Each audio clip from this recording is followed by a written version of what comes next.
150편 1절에서 6절까지 말씀입니다. 구약성경 910조, 구약성경 910조, 시편 150편 1절에서 6절까지 말씀입니다.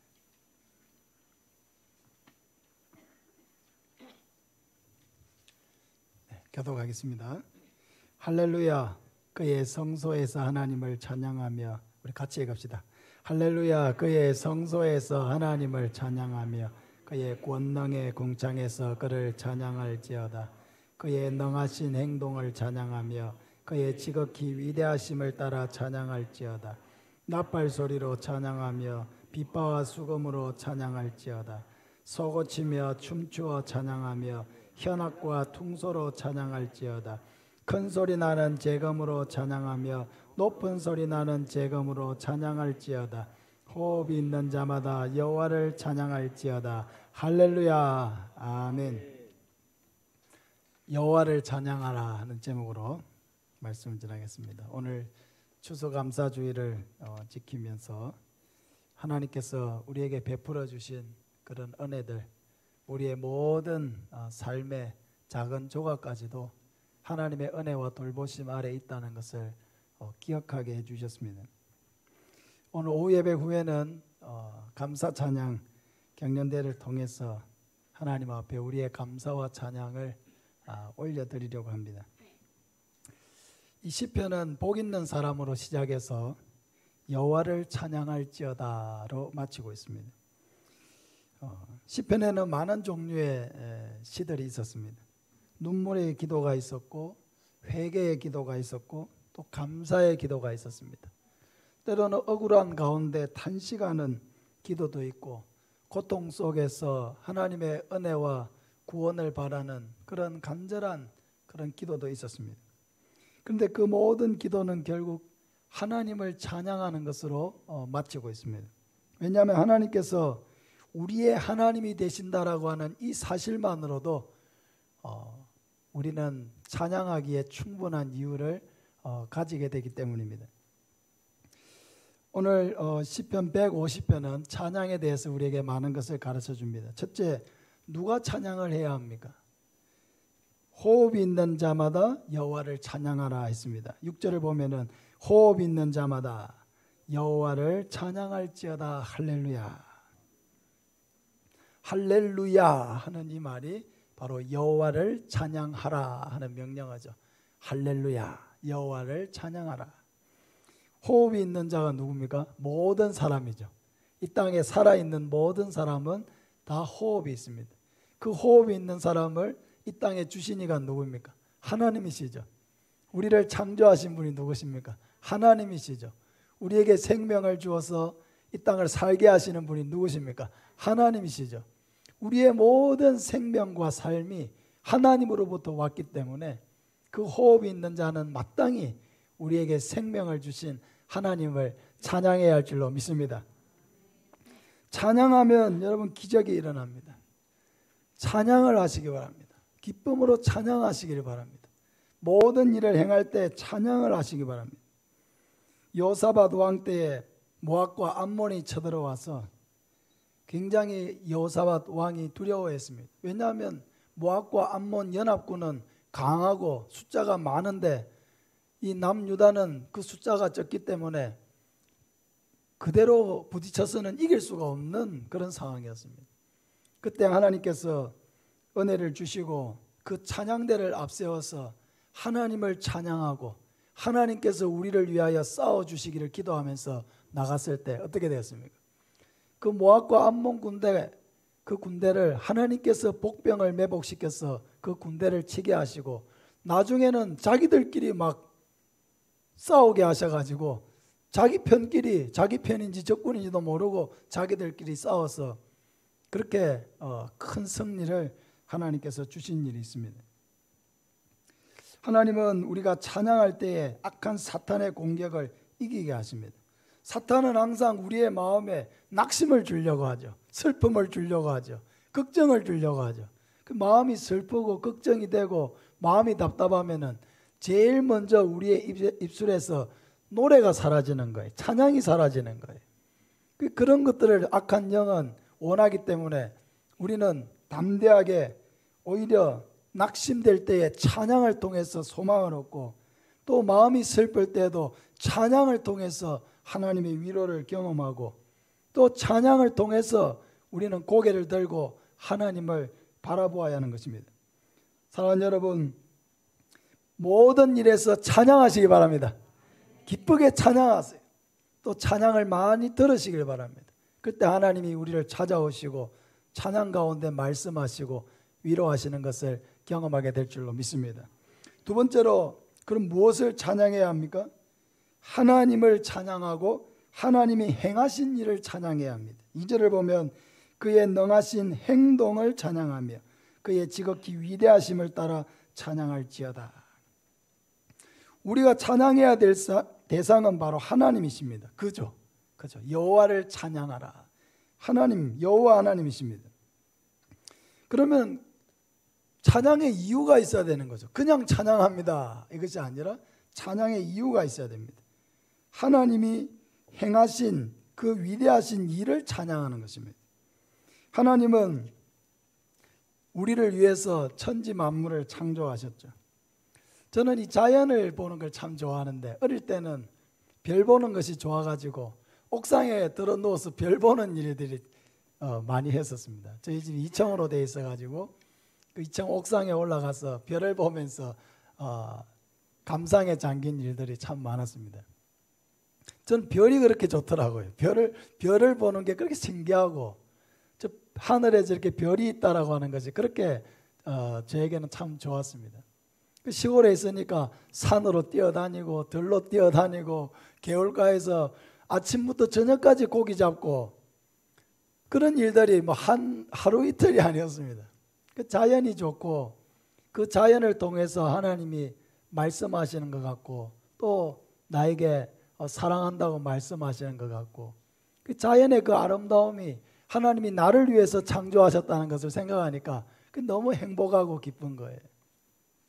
길가에 꽃이 피어 있는 것도 그냥 피어 있는 것이 아니라 그 꽃을 통해서 하나님께서 나에게 기쁨을 주기 위해서 이 꽃을 내 눈앞에 이렇게 피우셨구나 생각하니까 그 마음이 기쁜 거예요. 그 새들이 또 날아가는데, 새들이 얼마나 질서정연하게 날아갑니까? 그죠? 그럼 다 이렇게 줄을 세워가지고 쫙 날아가는데, 여러분 이 새들이 얼마나 지혜로운지요. 수백 킬로를 날아가는데, 날아가면서 제일 앞에 있는 새가 제일 힘들거든요. 그러니까 이 새가 순서를 계속 바꿔가면서 이렇게 리드를 하면서 그 먼 거리를 그렇게 날아간대요. 참 지혜롭죠. 그 새가 이렇게 무리를 지어서 아름답게 날아가는 모습을 보면은, 하나님께서 오늘도 저 아름다운 모습을 통해서 하나님께서 내 마음에 기쁨을 주시고 이렇게 나를 위해서 저런 모습들을 하나님께서 보여주시는구나. 또 어느 날 시골에서 이렇게 잠시 방문하고 밖을 나왔는데, 무지개가, 저는 그렇게 큰 무지개를 처음 봤어요. 완전한 무지개를. 가끔 무지개를 보면 이렇게 반쪽만 보이든지 뭐 조금만 보이든지 하는데, 그날은 완전 온전한 무지개가 얼마나 큰지, 너무 아름답더라고요. 무지개가. 하나님께서 내 눈앞에 저렇게 아름다운 무지개를 보여주시니까, 놀랍지. 내가 바로 이런 하나님이야, 이렇게 말씀하시는 것 같은 거예요. 우리는 그 모든 자연 현상들을 통해서 하나님을 느끼고, 그런 만물의 그런 오묘함과 그런 놀라운 창조를 통해서 하나님이 얼마나 놀라우신 분지를 알고 감탄하고 즐거워하고 기뻐하면서 하나님을 찬양해야 합니다. 하나님께서 또 우리에게 남편도 주시고 아내도 주셨죠. 하나님이 나를 위해서 돕는 자로 주신 이 배우자를 감사함으로 받아야 합니다. 우리에게 귀한 자녀들, 생명들 주셨죠. 얼마나 멋집니까? 아이들을 품에 안을 때 그 기쁨과 행복이라는 것은 이루 말로 다 표현할 수 없는 거죠. 그 아이들을 우리에게 주신 것을 감사하고, 또 밤이면 아침, 점심, 저녁 하루 종일 우리를 생각하고 기억하고 염려하고 걱정하고 기도해 주시는 우리에게 부모님이 있다라고 하는 것이 얼마나 감사합니까? 나를 위해서 이렇게 귀한 분들을 주신 것을 우리는 감사해야 합니다. 무엇보다도 우리는 우리를 구원하신 하나님의 은혜를 항상 기억하면서 감사해야 합니다. 신명기 6장 12절에 너는 조심하여 너를 애굽 땅 종되었던 집에서 인도하여 내신 여호와를 잊지 말고 내 하나님 여호와를 경외하며 그를 섬기며 그의 이름으로 맹세할 것이니라.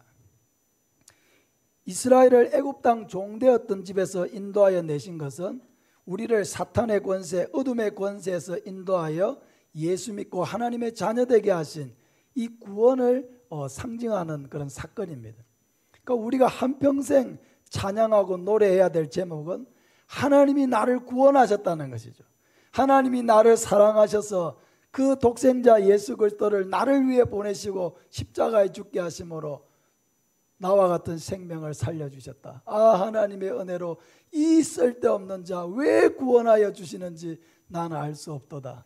이것이 우리의 찬양의 제목이고 한평생 불러야 될 찬양인 것입니다. 그럼 마지막으로 우리는 어떻게 찬양을 해야 합니까? 그것은 우리가 표현할 수 있는 모든 방법을 동원해서 찬양해야 합니다. 먼저 모든 악기를 동원해서 찬양해야 합니다. 3절을 보면 나팔 소리로 찬양하며 비파와 수금으로 찬양할지어다. 4절 후반부에 보면 현악과 퉁소로 찬양할지어다. 5절에 큰 소리 나는 재금으로 찬양하며 높은 소리 나는 재금으로 찬양할지어다. 악기를 다 동원해 가지고 찬양해야 돼요. 그리고 제가 계속 고민하는 것이 우리 이제 찬양팀 이제 우리 성진 집사님과 한병호 집사님 또 우리 반주자 많이 애를 써주시는데 내년에는 더 많은 악기를 가지고 우리가 동원할 수 있는 악기를 다 동원해서 찬양할 수 있는 날이 속히 오기를 바랍니다. 기대해 주시기 바랍니다. 네. 그리고 우리가 마음껏 우리에게 주신 악기로 하나님을 찬양할 때 우리의 마음이 기쁜 거예요. 하나님도 영광을 받으십니다. 또 춤을 추면서 찬양하라고 했습니다. 4절 전반부에 보면 소고치며 춤추어 찬양하며 했습니다. 다윗은 언약궤가 예루살렘으로 들어올 때에 너무 기뻐서 춤을 추다가 자기 바지가 내려가는 줄도 모르고 춤추고 있었죠. 그만큼 다윗은 찬양을 좋아하고 또 다윗이 찬양대를 다 만들었지 않습니까? 찬양대를 만들고 또 모든 악기를 연주하는 사람들을 만들고 그 모든 음악을 지어서 부르도록 했죠. 이 시편의 대부분의 이 찬양들이 다 누가 지은 겁니까? 다윗이 지은 거죠.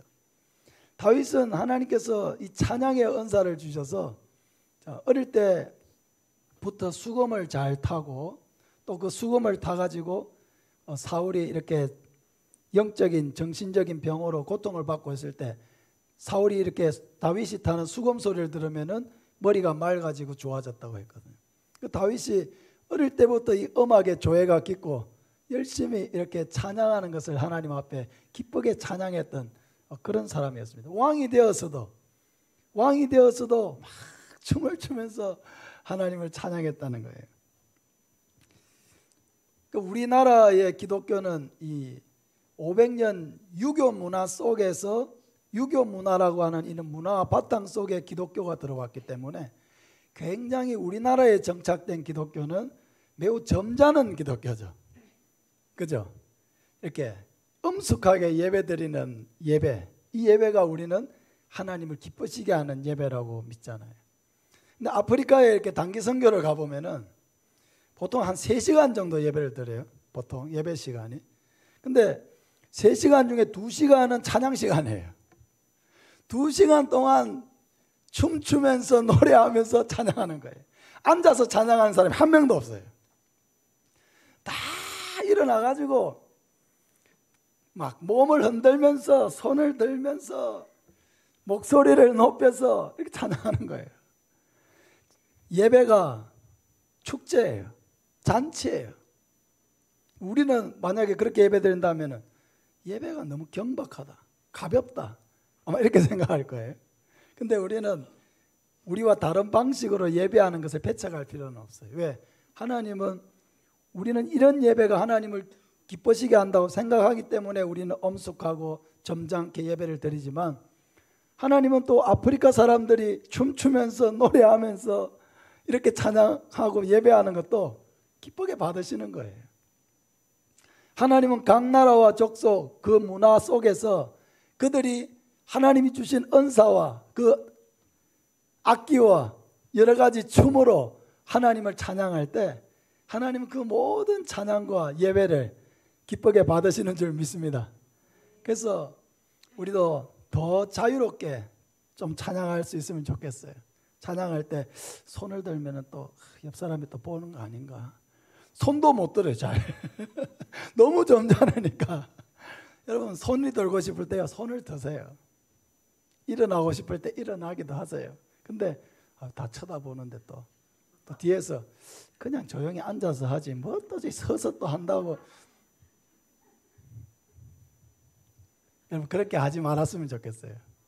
서서 찬양하면요, 아이고 오늘 은혜가 충만한가 보다. 손을 들면은 아이고 오늘 은혜가 많은가 보다. 여러분, 자기 안에 은혜는 있는데 표현이 안 되면은 그게 자꾸 죽는 거예요. 마음속에 있는 은혜는 표현이 돼야 돼요. 높여드려야 돼요. 근데 자꾸 우리는 막 제지시키는 그런 또 문화가 있어요. 조금 눈에 띄고 이렇게 조금 뭔가 눈에 띄는 행동을 하면은 그만 막 그걸 안 좋게 보는 그런 좀 문화가 있어요. 근데 그건 안 좋은 거거든요.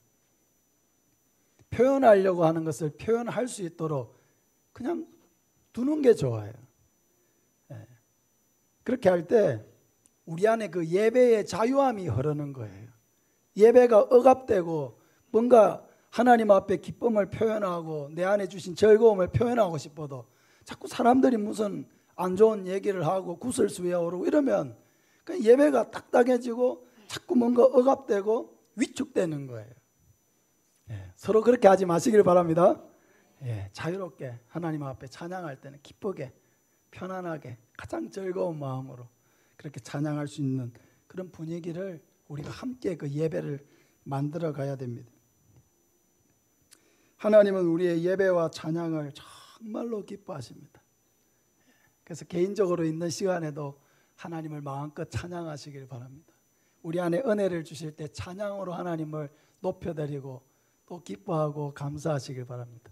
오늘 찬양 경연대를 통해서 우리 모두에게 주시는 대회에 나와서 하시는 분들이나 그 감사를 나눔을 듣고 함께 기뻐하는 우리나 모두에게 하나님의 은혜가 충만하시기를 예수님의 이름으로 축복합니다. 우리 621장